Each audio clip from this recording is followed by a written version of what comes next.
talking about concerns over people not being able to vote in the local elections this May because they don't have photo ID. Simon in Chesterton's been in touch, says, Amir, I have no photo ID, so that means I can't vote. I'm 57 and never had a photo ID. It will stop thousands from voting. He says it's ridiculous. Thank you, Simon, for listening and getting in touch. The government's making it mandatory to have the identification, which it says will help combat voter fraud. We can speak now to Melanie Pittock, who's Chief Executive of Age UK, Cambridgeshire and Peterborough. Morning, Melanie. Good morning. Thanks for coming on. It's nice to talk to you again. Now, there's a fear these changes will particularly impact older people. Is this something you're concerned about? And why is it that older people could be disproportionately affected here? Yes, so it is something we're concerned about, and obviously it's something very much on our radar from an Age UK, Cambridgeshire and Peterborough perspective. The reason this is so concerning is because people who are particularly older often don't drive, so they no longer have a driving licence or even a passport, and of course they're the two main forms of photo ID that we all use. So if they're a person who wishes to vote in person, then they do need photo ID. And of course, there is a way around that, which I'm very happy to explain, in which you can apply for photo ID in order to be able to vote in person. And the correct name for that is a voter authority certificate. But there are other ways to vote that don't require you to have photo ID. Right, okay, that's interesting. I think it would be useful to go through that, if you wouldn't mind, maybe just making it a little clearer to our listener about how they can go through that process. Okay, so if I just start with the very quickly, I'll talk about the voter authority. So if you are somebody, you're feeling very independent and you really want to go along and vote on May the 4th this year, you can apply for the voter authority certificate. You have to apply for that I am looking at notes because it's all rather confusing. It's confusing for everybody. Yeah, it is.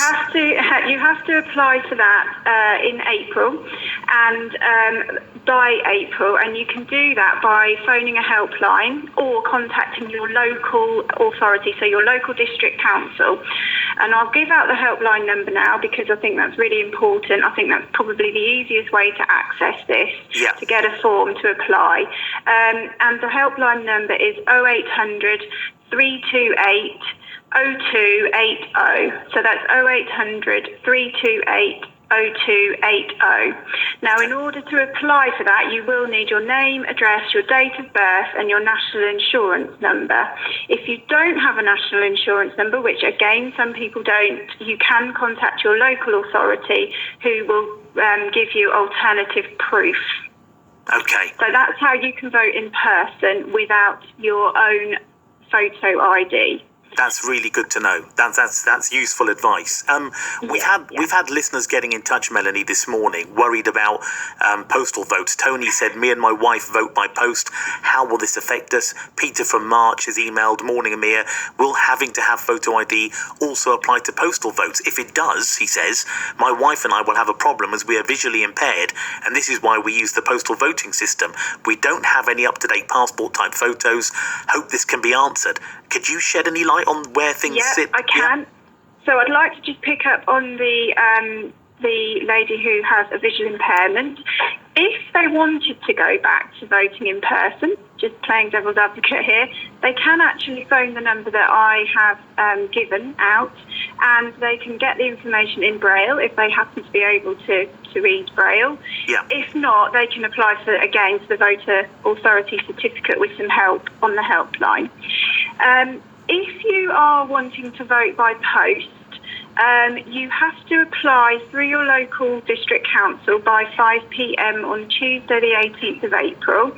And if you put that application in, you then don't need photo ID. So hopefully that's quite reassuring for everybody, because you don't need photo ID to vote if you vote by post. Okay. You must complete your ballot paper and it must be returned by 10 p.m. on the 4th of May, which is the same as everybody who is voting in person as well. But I would assume most people would do that in plenty of time anyway. Okay. The other option is, there is another option, and that is to vote by proxy. And you must apply. So if you trust somebody you trust, and you allow them to vote on your behalf, so to go and tick that box or put a cross in that box on your behalf, you must apply by 5 p.m. on the 25th of April to nominate somebody to vote on your behalf.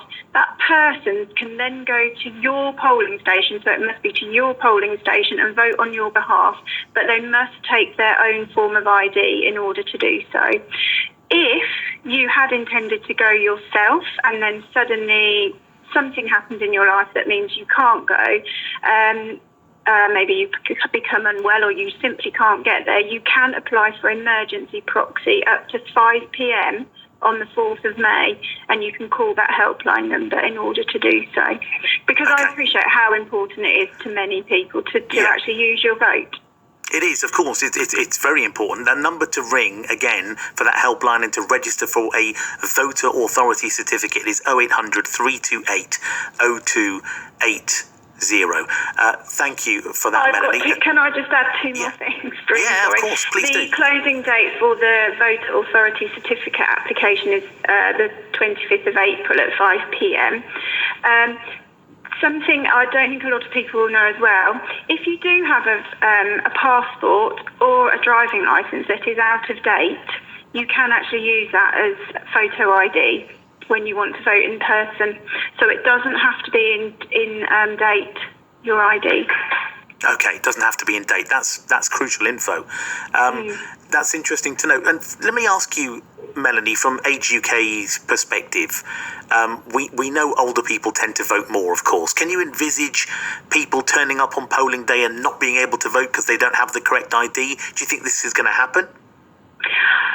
I would like to think that because the likes of our organisation and many other organisations and the government are sending this message out in plenty of time, and of course you're covering this, which is excellent because it's quite early on, that this is going to give people plenty of time to do it.